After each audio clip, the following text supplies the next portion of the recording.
Hey everyone, you all are most welcome in this channel Bio for You. As you know, I am Dr. Sweety Rai, your zoology teacher. इससे पहले के classes में हमने central nervous system का first part पढ़ा था जो था ब्रेन। ब्रेन के डिफरेंट स्ट्रक्चर्स जो इम्पोर्टेंट स्ट्रक्चर्स थे उसका हमने डिटेल्ड स्टडी की थी। आज चलिए हम लोग देखते हैं जो सेंट्रल नर्वस सिस्टम का सेकेंड पार्ट है उसके बारे में हम लोग स्टडी करते हैं। तो वो सेकेंड पार्ट क्या है? तो जो सेंट्रल नर्वस सिस्टम का सेकेंड पार्ट है दैट इज स्पाइनल कॉर्ड। ये स्पाइनल कॉर्ड क्या होता है? तो ब्रेन के जैसा ही one of the most important organ होता है नर्वस सिस्टम का। ओके, ये सेंट्रल नर्वस सिस्टम का सेकेंड पार्ट होता है। ये लॉन्ग होता है, थिन होता है और ट्यूबुलर स्ट्रक्चर होता है। ये ब्रेन और डिफरेंट नर्व्स के बीच एज ए कनेक्टिंग लिंक काम करता है। तो यहाँ पे आप लोग देख सकते हो जो कि ये स्ट्रक्चर हमने बनाया हुआ है। यहाँ पे ब्रेन के मेडुला ऑब्लंगाटा से स्पाइनल कॉर्ड जुड़ा हुआ है और वहाँ से फर्दर डाउनवर्ड्स यानी नीचे की तरफ एक्सटेंड हुआ है। ओके, तो ये एक तरफ और इससे डिफरेंट नर्व्स जुड़े होते हैं। आगे हम लोग पेरिफेरल नर्वस सिस्टम में उन नर्व्स के बारे में पढ़ेंगे। तो डिफरेंट नर्व्स जुड़े होते हैं जो कि अलग अलग फंक्शन परफॉर्म करते हैं। तो ये एक तरफ किससे जुड़ा हुआ है? ब्रेन के मेडुला ऑब्लंगाटा से जुड़ा हुआ है और दूसरी तरफ किससे जुड़ा हुआ है? तो डिफरेंट नर्व्स से जुड़ा हुआ है। यानी कि ब्रेन और डिफरेंट नर्व्स के बीच का कनेक्टिंग लिंक कौन सा होता है? तो ये स्पाइनल कॉर्ड होता है। ये इसका अटैचमेंट कहाँ होता है? तो ब्रेन स्टेम में होता है। ब्रेन स्टेम के किस पार्ट में होता है? लास्ट वाले क्लास में मैंने ब्रेन स्टेम के बारे में बताया था कि mid brain plus hind brain दोनों को मिला के हम ब्रेन स्टेम बोलते हैं, लेकिन उसमें हाइंड ब्रेन का एक पार्ट नहीं होता है, दैट इज सेरेबेलम।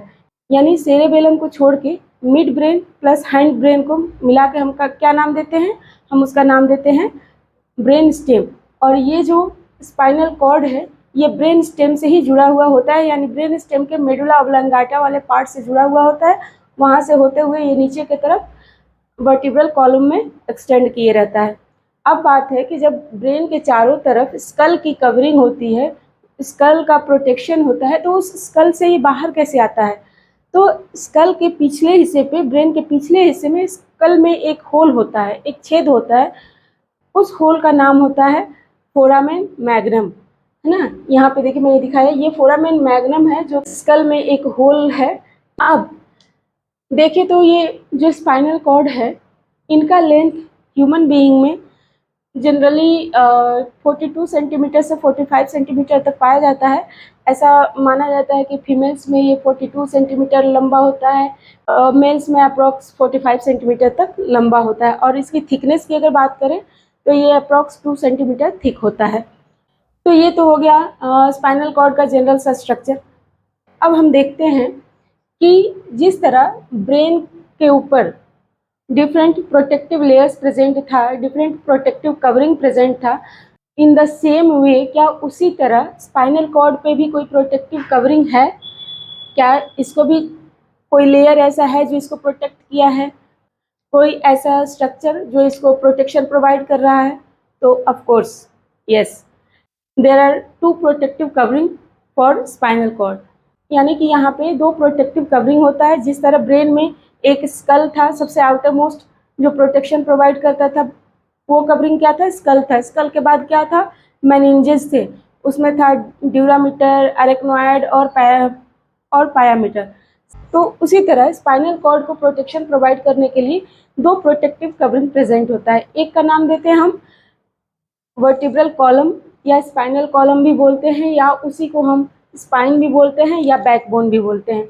ओके, तो वो वर्टिब्रल कॉलम ये स्पाइनल कॉर्ड को कवर अप किए हुए रहता है।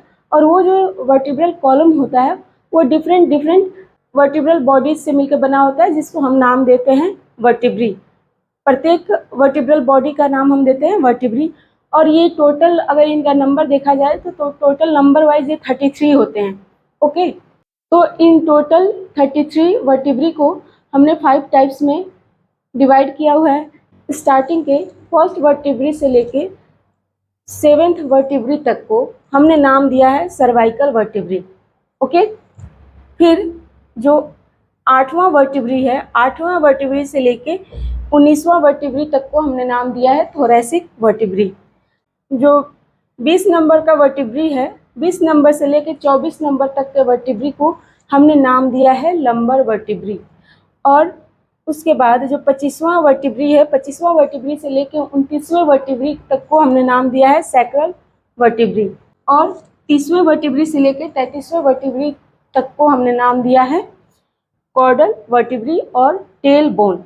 ओके, अगर बात करें तो ये जो सर्वाइकल वर्टिब्री है, इनका टोटल नंबर है 7। ये जो थोरेसिक वर्टिब्री है, इनका टोटल नंबर है 12। जो लंबर वर्टिब्री है, इनका टोटल नंबर है 5। जो सैक्रल वर्टिब्री है, इसका भी नंबर है 5। और ये जो कॉर्डल वर्टिब्री है, इसका नंबर है 4। तो आप इसको काउंट कर लो, ऐड करो, देखो 33 आ रहा है कि नहीं। 7 और 12 19, 19 और 5 24, 24 और 5 29, 29 प्लस 4 33, यानी कुल मिला के टोटल वर्टिब्री कितने प्रेजेंट है, तो 33। ओके, टोटल वर्टिब्री कितने होते हैं, टोटल वर्टिब्री है 33, जिनको हमने 5 तरह के डिफरेंट वर्टिब्री में कैटेगराइज किया हुआ है। जो सर्वाइकल वर्टिब्री है, वो स्टार्टिंग के 7 वर्टिब्री हैं, जिनको C1 से C7 तक हम डिनोट करते हैं। ये टोटल कितने हैं, 7 है। 7 वर्टिब्री के बाद 8वें वर्टिब्री से लेके 19वें वर्टिब्री तक को हमने नाम दिया है थोरेसिक वर्टिब्री, जिनको हम डिजिग्नेट करते हैं, रिप्रेजेंट करते हैं T1 से लेके T12 तक। इनकी टोटल संख्या कितनी है, 12 है। उसके बाद 20वें वर्टिब्री से लेके 24वें वर्टिब्री तक को हमने नाम दिया है लंबर वर्टिब्री। ओके, इनको रिप्रेजेंट करते हैं L1 से लेके L5 तक, और इनकी टोटल संख्या कितनी है, तो 5। लंबर वर्टिब्री के बाद आता है सैक्रल वर्टिब्री। ये कहाँ से कहाँ तक होता है, तो ये 25वें वर्टिब्री से लेके 29वें वर्टिब्री तक को हम नाम देते हैं सैक्रल वर्टिब्री, जिनकी संख्या कितनी होती है, 5 होती है। ओके, इसके बाद हम आते हैं 30वें वर्टिब्री से लेके 33वें वर्टिब्री तक को हम नाम देते हैं कॉर्डल वर्टिब्री या टेल बोन, जिनकी संख्या कितनी है, 4 होती है। अब इनको, ये जो होता है ना सैक्रल वर्टिब्री, जब 20-21 साल का एज हो जाता है तो लिटिल बिट ये आपस में फ्यूज हो जाते हैं, और ये तो पूरी तरह से आपस में फ्यूज हो जाता है। जितने भी वर्टिब्री प्रेजेंट हैं, इनको हम कंबाइनली क्या नाम दे रहे हैं, तो इनको हम कंबाइनली नाम दे रहे हैं वर्टिब्रल कॉलम या स्पाइनल कॉलम या स्पाइन या बैकबोन। इसको आप वर्टिब्री बोल लो या वर्टिब्रल बॉडी बोल लो। ओके, ये बोनी स्ट्रक्चर होता है ना, हड्डीनुमा स्ट्रक्चर होता है। इनके बीच में ये जो अलग, ये हर दो वर्टिब्री के बीच में कुछ कार्टिलेजिनस स्ट्रक्चर प्रेजेंट होता है, जो स्पॉन्जी होता है, यानी कुशन की तरह काम करता है। प्रत्येक 2 वर्टिब्री के बीच में यहाँ पे ना कुछ कार्टिलेजिनस स्ट्रक्चर प्रेजेंट होता है। ओके, इन कार्टिलेजिनस स्ट्रक्चर को हम नाम देते हैं इनवर्टिब्रल डिस्क। ये जो इनवर्टिब्रल डिस्क होते हैं 2 वर्टिब्री के बीच में प्रेजेंट होते हैं, और ये कार्टिलेजिनस होते हैं। ओके, जो कि काफ़ी स्पॉन्जी होते हैं, कुशन की तरह वर्क करते हैं, कुशन की तरह एक्शन परफॉर्म करते हैं। तभी जब भी कहीं कोई जर्किंग होती है तो वर्टिब्री को या वर्टिब्रल कॉलम पे कोई डैमेज कॉज ना हो जाए, वर्टिब्रल कॉलम में कोई डैमेज ना हो जाए, वर्टिब्री कहीं डैमेज ना हो जाए, इससे इस डैमेज से प्रोटेक्शन कौन प्रोवाइड करता है, तो ये जो इनवर्टिब्रल डिस्क है, जो हर 2 वर्टिब्री के बीच में प्रेजेंट होता है, ये इस तरह का प्रोटेक्शन प्रोवाइड करता है। अगर हम कहें कि स्पाइनल कॉर्ड को प्रोटेक्शन कौन प्रोवाइड करता है, तो वर्टिब्रल कॉलम। और वर्टिब्रल कॉलम को कौन प्रोटेक्शन प्रोवाइड करता है, तो उन्हें प्रोटेक्शन प्रोवाइड करता है ये इनवर्टिब्रल डिस्क, जो प्रत्येक 2 वर्टिब्री के बीच में प्रेजेंट होता है। ये कैसा होता है, ये कार्टिलेजिनस होता है, स्पॉन्जी होता है, और ये कुशन की तरह काम करता है। तो जैसे कोई भी जर्क आता है, कोई भी शॉक होता है, उसको एब्जॉर्ब कर लेता है, ये उसको रोक लेता है, सो दैट जो कॉलम है, जो वर्टिब्री है, इनमें कोई किसी तरह का कोई डैमेज ना हो पाए। ओके, ये तो हो गया कि first protective layer of spinal cord. इसके अलावा जो दूसरा जो प्रोटेक्टिव लेयर है, वो कौन सा है, तो याद कीजिए कि स्कल के बाद बोन में कौन सा दूसरा प्रोटेक्टिव लेयर था, वो जो दूसरा कवरिंग था दैट वाज मेनिंजेस। और मैंने वहाँ भी बोला था कि यही मेनिंजेस आगे एक्सटेंड होके कहाँ चला जाएगा, स्पाइनल कॉर्ड में चला जाएगा। स्पाइनल कॉर्ड को भी यही मेनिंजेस प्रोटेक्शन प्रोवाइड करेगा। जिस तरह वहाँ पे 3 लेयर थे मेनिंजेस में, कौन कौन सा था, ड्यूरामीटर, दूसरा कौन सा था, अरेक्नोइड, तीसरा कौन सा था, पायामीटर। ओके, तो उसी तरह वही सारे लेयर, तीनों लेयर यहाँ पे देख लो आप, जो यहाँ पे प्रेजेंट है ड्यूरामीटर, ये स्कल हो गया, ब्रेन का ये स्ट्रक्चर है, यहाँ पे स्पाइनल कॉर्ड का है। तो यही देखो आप, ये जो ड्यूरामीटर का लेयर है ये आ रहा है, यहाँ पे जो ये अरेक्नोइड वाला लेयर है ये आ रहा है, अरेक्नोइड का लेयर, सब अरेक्नोइड स्पेस है। फिर पायामीटर है, सब तीनों लेयर एज सच ब्रेन से स्पाइनल कॉर्ड में एज अ प्रोटेक्टिव लेयर आ रहे हैं। तो इन मेनिंजेस का जो सबसे आउटर मोस्ट लेयर जो ब्रेन में स्कल से कनेक्टेड था, स्कल के पास था, उसी तरह यहाँ पे जो ड्यूरामीटर है सेम वही ड्यूरामीटर अब यहाँ पे किसके कनेक्शन में है, किसके पास है, तो ये जो वर्टिब्रल कॉलम है, वर्टिब्रल कॉलम से ड्यूरामीटर अटैच्ड होता है। अब यहाँ बात करें स्पाइनल कॉर्ड में मेनिंजेस की, तो जो मेनिंजेस का आउटर मोस्ट लेयर होता है that is called as dura mater, और उस ड्यूरामीटर का कनेक्शन किससे होता है, तो वर्टिब्रल कॉलम से होता है। देन आफ्टर मिडिल लेयर कौन सा होता है, तो अरेक्नोइड होता है, ये ब्लैक वाला लेयर जो दिख रहा है ये अरेक्नोइड लेयर। ओके, देन उसके बाद से क्या आता है, पायामीटर आता है ना, ये देखो आप, ये पायामीटर यहाँ पे आ रहा है। और अब जैसा कि वहाँ पे भी आपने देखा था कि ड्यूरामीटर और अरेक्नोइड के बीच में कुछ स्पेस प्रेजेंट था, है ना, तो उस स्पेस का नाम वहाँ पे क्या था, सब ड्यूरल स्पेस था।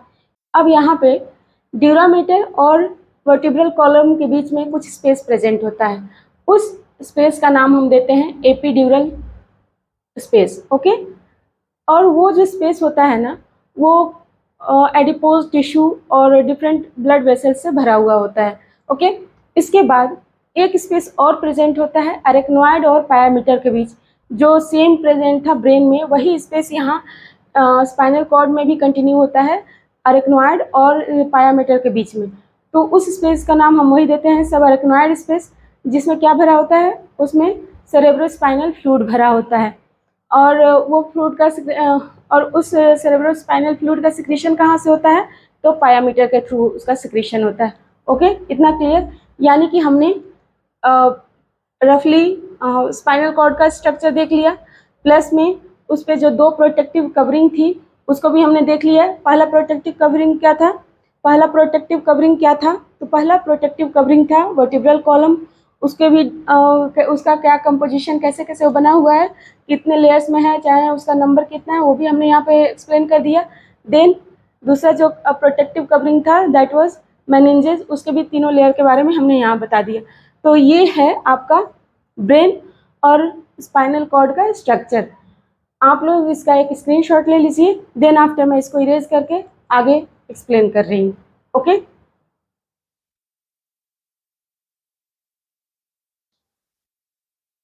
तो यहाँ पे हमने एक फ्लो चार्ट के थ्रू स्पाइनल कॉर्ड का प्रोटेक्शन दिखा दिया है कि स्पाइनल कॉर्ड का प्रोटेक्शन किसके थ्रू होता है। ओके, तो ये होता है वर्टिब्रल कॉलम के द्वारा और दूसरा मेनिंजेस के द्वारा।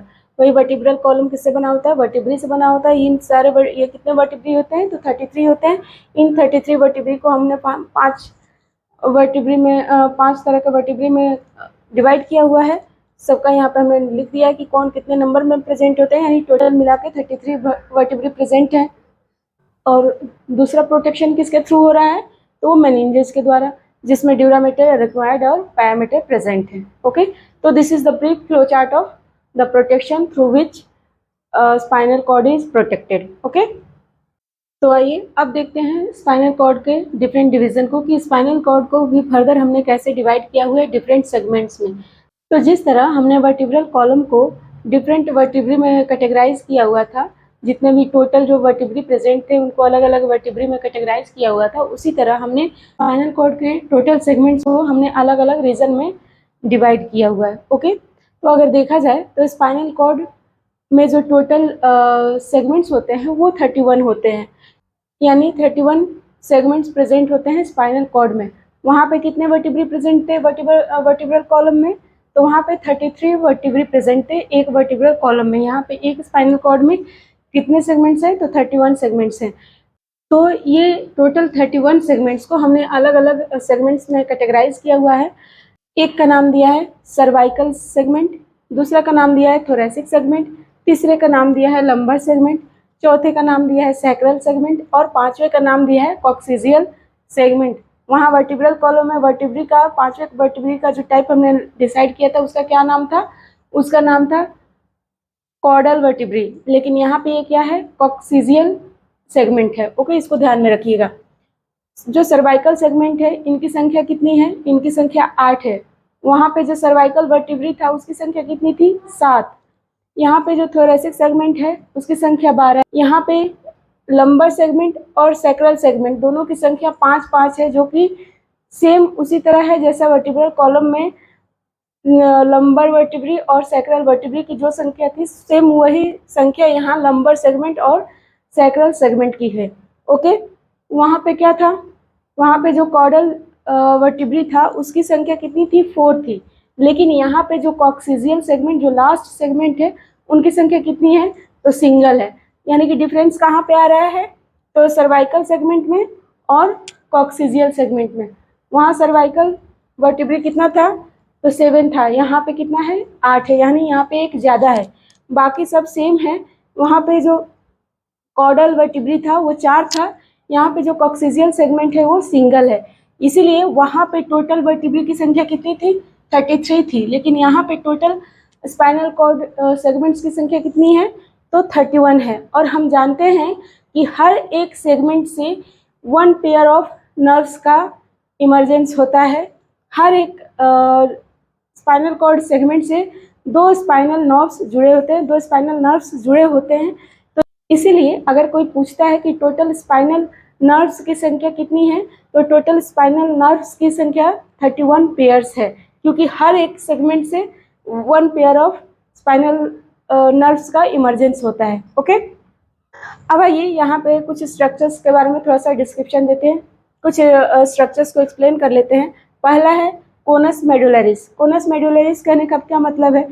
कोनस मेडुलरिस कहने का मतलब है कि जब जो स्पाइनल कॉर्ड है L1 और L2 सेगमेंट में आके L1 और L2 वर्टिब्री में आके ये क्या हो जाता है? एंड हो जाता है। लेकिन एंड जब होता है ना तो ये कोन लाइक स्ट्रक्चर का फॉर्मेशन करता है। इसी कोन लाइक स्ट्रक्चर को हम नाम देते हैं कोनस मेडुलरिस। यानी एक तरह से पूछा जाए तो स्पाइनल कॉर्ड का एंड कहाँ पे होता है? कितने नंबर वर्टिब्री पे? तो लंबर वर्टिब्री L1 और L2 के बीच में स्पाइनल कॉर्ड का एंड हो जाता है, वो वहीं तक आके रहता है, उससे आगे उसका एक्सटेंशन नहीं होता है। हाँ, स्पाइनल कॉर्ड छोटा होता है, वर्टिब्रल कॉलम बड़ा होता है, क्योंकि स्पाइनल कॉर्ड का ग्रोथ जो होता है वर्टिब्रल कॉलम की अपेक्षा स्लो होता है, इसीलिए स्पाइनल कॉर्ड का ग्रोथ छोटा होता है। स्पाइनल कॉर्ड लंबाई में छोटा होता है as compare to that of vertebral column. Okay, इसीलिए स्पाइनल कॉर्ड जो है वर्टिब्रल कॉलम के जो L1 L2 लंबर वर्टिब्री हैं वहीं पे इनका एंड हो जाता है। इनका एंडिंग पॉइंट L1 और L2 लंबर वर्टिब्री के बीच में होता है। ओके, और चूंकि ये एंड होते हुए टाइम कोन लाइक स्ट्रक्चर का फॉर्मेशन करते हैं, इसीलिए इसको हम नाम देते हैं कोनस मेडुलरिस। ओके, अब आते हैं कॉर्डा इक्विना। ये कॉर्डा इक्विना क्या है? मानिए ये L1 है, ये L2 है वर्टिब्री। ओके, यहाँ पे आके स्पाइनल कॉर्ड एंड हो रहा है, लेकिन एंड होने के बाद भी यहाँ पे ना यहाँ से कुछ नर्व्स निकले होते हैं, और ये नर्व्स कहाँ तक फैले होते हैं? तो ये नर्व्स L5 तक फैले होते हैं। तो ये जो बंडल ऑफ नर्व्स हैं, तो इन बंडल को हम क्या नाम देते हैं? ये जो बंडल है ना, इसी को हम नाम देते हैं कॉर्डा इक्विना। इस बंडल में जो नर्व्स हैं, यानी कॉर्डा इक्विना में जो नर्व्स हैं, वो लेग्स में फैले होते हैं, यानी लेग्स की तरफ से सिग्नल को लाते हैं, ब्रेन तक पहुंचाते हैं, और ब्रेन से इंफॉर्मेशन को लाके लेग्स तक पहुंचाते हैं। ये काम कौन करता है? तो कॉर्डा इक्विना में जो भी नर्व्स प्रेजेंट है वो करते हैं। ओके, तीसरा है फाइलम टर्मिनेल। फाइलम टर्मिनेल क्या होता है? तो उस स्ट्रक्चर को बोलते हैं जब जो पायामीटर होता है यानी कि मेनिंजेस का थर्ड लेयर जो होता है वो इनका एक लास्ट पॉइंट यहाँ तक आने पे L1 और L2 के बाद भी जो पायामीटर वाला स्ट्रक्चर है वो नीचे कॉर्डल रीजन कॉर्डल वर्टिब्री तक फैला होता है और कॉर्डल वर्टिब्री तक गया रहता है। इसी को हम नाम देते हैं फाइलम टर्मिनेट। ये ऐसा क्यों करता है, ये इतना नीचे तक क्यों जाता है, तो इसके पीछे रीज़न है सो दैट ये स्पाइनल कॉर्ड को फिक्स कर सके, इसके पोजीशन को फिक्स रख सके ताकि स्पाइनल कॉर्ड इधर उधर मूव ना हो सके। इसीलिए ये लास्ट तक टेल बोन तक पायामीटर एक्सटेंड होके पहुंचा रहता है। ओके, इसी को हम नाम देते हैं फाइलम टर्मिनल। तो अब आइए कुछ इनलार्जमेंट्स के बारे में हम डिस्कस कर लेते हैं कि ये डिफरेंट इनलार्जमेंट क्या होता है। तो एक टर्म आपको मिलेगा सर्वाइकल इनलार्जमेंट। ये सर्वाइकल इनलार्जमेंट क्या है, तो ये सर्वाइकल इनलार्जमेंट कहीं फूल जाना, कहीं स्वेलिंग हो जाना, उसी को हम नाम देते हैं इनलार्जमेंट। तो सर्वाइकल इनलार्जमेंट का मतलब ये हुआ कि स्पाइनल सेगमेंट में और वर्टिब्रल कॉलम में सेम पोजीशन पे C4 से लेके T1 तक, यानी C4 वर्टिब्री से T1 वर्टिब्री तक और C1 स्पाइनल कॉर्ड सेगमेंट से लेके T1 स्पाइनल कॉर्ड सेगमेंट तक जो इनलार्जमेंट होता है, जो स्वेलिंग होता है, जो फूला हुआ पार्ट होता है, उसी फूले हुए पार्ट को हम नाम देते हैं सर्वाइकल इनलार्जमेंट। ओके, दूसरा ये लंबर इनलार्जमेंट। लंबर इनलार्जमेंट यानी ये भी फूला हुआ पोर्शन ही है, फूला हुआ भाग ही है, उसी को हम इनलार्जमेंट बोल रहे हैं, लेकिन ये लंबर है। तो इस लंबर इनलार्जमेंट में क्या होता है, इसके बीच कौन सा पार्ट आता है, तो जो स्पाइनल कॉर्ड है ना उसका L2 से लेके S3 तक का जो सेगमेंट है वो हिस्सा फूला रहता है और वर्टिब्रल कॉलम का T9 से लेके T12 तक का जो वर्टिब्री होता है वहाँ पे स्वेलिंग होती है। यानी स्पाइनल कॉर्ड में L2 से S3 के बीच में स्वेलिंग रहेगी और वर्टिब्रल कॉलम में T9 से T12 के बीच में स्वेलिंग रहेगी, उसको हम नाम देते हैं लंबर इनलार्जमेंट। ये स्वेलिंग होती क्यों है, तो इन जगहों पे ना कुछ नर्व्स का, जो नर्व्स होते हैं उनका एक्युमुलेशन होता है, जमाव हो जाता है, इसीलिए इस हिस्से में ये पोर्शन फूल जाता है, ये हिस्सा फूल जाता है, इसीलिए हम इनको नाम देते हैं सर्वाइकल इनलार्जमेंट और लंबर इनलार्जमेंट। ओके, तो आइए अब देखते हैं कि ये लंबर पंक्चर क्या होता है। तो ये जो वर्टिब्रल कॉलम होता है L2, वहाँ पे आके स्पाइनल कॉर्ड एंड हो जाता है। ओके, तो स्पाइनल कॉर्ड वहाँ L2 पे एंड होता है, उस L2 के नीचे वाले हिस्से में, यानी L2 के बाद जो हिस्सा है वहाँ पे, यानी L3 से L4 के बीच में, L4 से L5 के बीच में नीडल इंसर्ट करके और वहाँ से सेरेब्रोस्पाइनल फ्लूइड को निकाला जाता है, उसी को हम नाम देते हैं, यानी नीडल इंसर्ट करने के प्रोसेस को हम नाम देते हैं लंबर पंक्चर। लेकिन ये कहाँ पे इंसर्ट कर सकते हैं, तो वर्टिब्रल कॉलम में L2 वर्टिब्री के बाद, L2 वर्टिब्री से पहले करेंगे तो स्पाइनल कॉर्ड डैमेज हो जाएगा। ओके, तो इसको जब भी इंसर्ट करेंगे कहाँ करेंगे, L2 वर्टिब्री के बाद करते हैं, यानी L3 से L4 के बीच में करेंगे, L4 से L5 के बीच में करेंगे। तो उसी इंसर्शन को, उसी नीडल इंसर्शन को हम नाम देते हैं लंबर पंक्चर। और नीडल इंसर्ट करने की ज़रूरत क्यों पड़ती है, तो हमें कुछ सैंपल के तौर पे, जैसे बहुत सारी बीमारियां होती हैं जो स्पाइनल कॉर्ड एंड ब्रेन की, उसमें हमें सेरेब्रोस्पाइनल फ्लूइड चाहिए होता है सैंपल के तौर पे उस डिजीज़ को डायग्नोज करने के लिए, इसीलिए नीडल इंसर्ट करके वहाँ से सेरेब्रोस्पाइनल फ्लूइड को सैंपल के तौर पे लिया जाता है, इसीलिए इस प्रोसेस को फॉलो किया जाता है। लेकिन ये कहाँ पे किया जाएगा, तो L3 से L4 के बीच में और L4 से 5 के बीच में। L2 से पहले नहीं कर सकते हैं, L2 तक नहीं कर सकते हैं, अदरवाइज स्पाइनल कॉर्ड डैमेज हो जाएगा। ओके, तो this is about the lumbar puncture. तो आइए अब थोड़ा डिटेल स्टडी करते हैं स्पाइनल कॉर्ड के इंटरनल ऑर्गेनाइजेशन के बारे में, इंटरनल स्ट्रक्चर के बारे में। ओके, तो जब हम इसका कोई क्रॉस सेक्शन लेते हैं, स्पाइनल कॉर्ड का क्रॉस सेक्शन लेते हैं, तो हम देखते हैं कि जो इसका आउटर एरिया है वो वाइट मैटर का बना होता है और जो इंटरनल एरिया है वो ग्रे मैटर का बना होता है। ये जो वाइट मैटर होता है इसमें एक्सोन वाला रीजन रहता है नर्व्स का, और ये जो ग्रे मैटर होता है इसमें जो सेल बॉडी है, डेंड्राइट्स है और डिफरेंट साइनेप्सेस हैं वो प्रेजेंट होते हैं ग्रे मैटर में। इस स्पाइनल कॉर्ड का जब हम क्रॉस सेक्शन लेते हैं तो इसका डिटेल स्ट्रक्चर कुछ ऐसा होता है। तो इसमें आप देख सकते हैं कि ये जो वाइट रीजन है, वाइट एरिया है और ये जो एच शेप्ड दिख रहा है ये ग्रे मैटर का एरिया है। जो ग्रे मैटर इंटरनली प्रेजेंट होता है, इसका जो स्ट्रक्चर है ये लिटिल बिट बटरफ्लाई या इंग्लिश का जो एच अल्फ़ाबेट है उससे मैच करता है। तो वाइट मैटर और ग्रे मैटर दोनों को ही 3 पार्ट्स में डिवाइड किया हुआ है, 3 पार्ट्स में डिवाइड किया हुआ है। जो वाइट मैटर है उसको हम जो 3 पार्ट में डिवाइड किए हैं उसको ट्रैक्ट बोलते हैं या फेनुकुलाई बोलते हैं, और जो ग्रे मैटर को हमने 3 पार्ट्स में डिवाइड किया है उसको हम हॉर्न बोलते हैं। तो ये जो स्पाइनल कॉर्ड का जो यहाँ स्ट्रक्चर दिखाया हमने, ये वाला हिस्सा पोस्टेरियर रीजन है या डोर्सल बोल लें या बैक रीजन बोल लें। ये एरिया क्या है, तो एंटेरियर या वेंट्रल या फ्रंट रीजन है। ओके, तो जो वाइट मैटर का पार्ट एंटेरियर रीजन में होता है उसको हम नाम देते हैं एंटेरियर ट्रैक्ट और एंटेरियर फेनुकुलाई। जो लेटरल हिस्सा होता है उसको हम नाम देते हैं लेटरल फेनुकुलाई और लेटरल ट्रैक्ट। जो पोस्टेरियर हिस्सा होता है वाइट मैटर का उसको हम नाम देते हैं पोस्टेरियर फेनुकुलाई और पोस्टेरियर ट्रैक्ट। इसी तरह जो ग्रे मैटर का हिस्सा होता है जो पोस्टेरियरली प्रेजेंट होता है उसको हम बोलते हैं पोस्टेरियर ग्रे मैटर और पोस्टेरियर हॉर्न।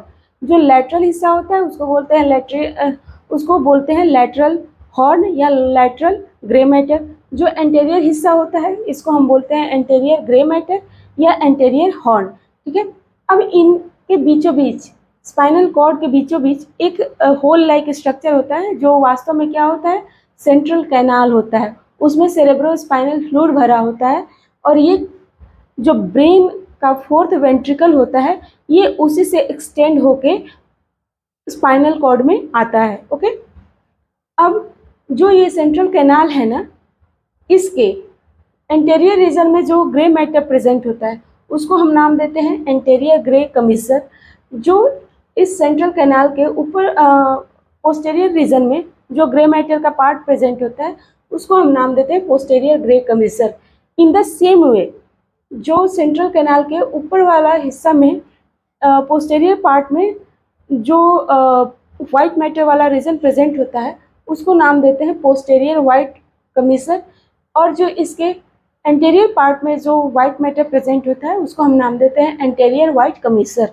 ओके, अब ये जो क्रॉस सेक्शन है स्पाइनल कॉर्ड का, देखने में लग रहा है ना कि इसको 2 पार्ट में डिवाइड किया हुआ है। तो जो इसके पोस्टेरियर हिस्से में जो डिवाइडिंग लाइन है वो काफ़ी हल्की सी होती है, वो जो ग्रूव होता है वो काफ़ी हल्का होता है, उसको हम नाम देते हैं पोस्टेरियर मीडियन सल्कस। ओके, लेकिन जब एंटेरियरली हम देखते हैं तो ये काफ़ी डीप ग्रूव होता है, काफ़ी अंदर तक इसका धंसाव होता है, इस डिवाइडिंग लाइन का अंदर तक धंसाव होता है। तो इस ग्रूव को हम नाम देते हैं एंटेरियर और वेंट्रल मीडियन फिशर और सल्कस। ओके, तो this is the detailed structure of spinal cord, यानी कि स्पाइनल कॉर्ड का जो क्रॉस सेक्शन वाला हिस्सा है उसका ये डिटेल्ड रिप्रेजेंटेशन है। ओके, अब बात करते हैं कि स्पाइनल कॉर्ड का फंक्शन क्या है। तो पहला फंक्शन मैंने आपको पहले ही बताया था कि ये कनेक्टिंग लिंक की तरह काम करता है ब्रेन और डिफरेंट नर्व्स के बीच में। इसके अलावा ये इम्पल्सेस को डिफरेंट नर्व्स से लेके ब्रेन तक भेजता है, डिफरेंट और ब्रेन से लेके डिफरेंट नर्व्स तक भेजने का काम करता है। ओके, इसके अलावा ये रिफ्लेक्स एक्टिविटीज़ को कंट्रोल करता है। वो रिफ्लेक्स एक्टिविटी चाहे अनकंट्रोल्ड हो या कंट्रोल्ड हो, यानी अनकंडीशनड हो या कंडीशनड हो। अनकंडीशन में क्या, मानो जो आई का ब्लिंकिंग है, जो पलकें झपकती रहती हैं, ये हमारे कंट्रोल में नहीं रहती है, इस पर हमारा कोई कंट्रोल नहीं है, यानी ये अनकंट्रोल्ड है या अनकंडीशनड है। तो उसको भी कंट्रोल करने का काम कौन करता है, स्पाइनल कॉर्ड करता है।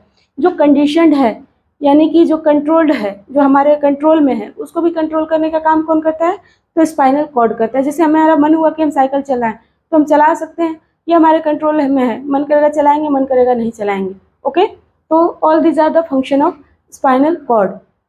सो this is the detailed study of spinal cord.